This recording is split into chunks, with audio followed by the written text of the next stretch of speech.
Bank record சாப்டரில் DS Reddy புக்கில் illustration 11 adjustment F. Okay, bills receivable which was discounted with the bank in November 2019, okay, was dishonored on 31st December. அதாவது before the year dishonor ஆயிடுச்சு. சரி, dishonor என்ன meaning முதல்ல பார்த்துக்கலாம். சரி, bills discount என்ன பண்ணுவீங்க?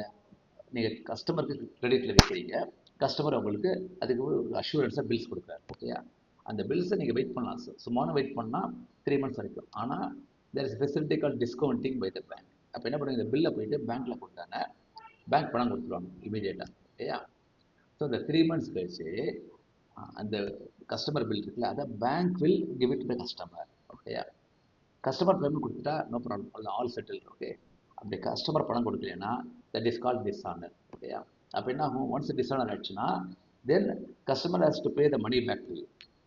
So he becomes a debtor again. So customer account debtor to அங்கே தான் இருக்குது. என்ன போடுவீங்க, you have to repay the money to the bank. ஆனால் நீங்கள் ஃபஸ்ட்டு டே டிஸ்கவுண்ட் பண்ணி பணம் வாங்கிட்டீங்களா பேங்க்கில், அப்போ திரும்ப கொடுத்துடணும். ஸோ இப்போ இந்த சிச்சுவேஷனில் பேங்க் நம்ம திரும்ப கொடுக்கணும்.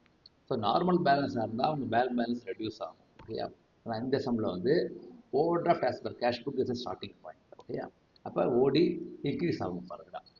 ஆனால் எவ்வளோ இன்க்ரீஸ் ஆகும், including charges. So add 1050 for the beer dishonor. Okay.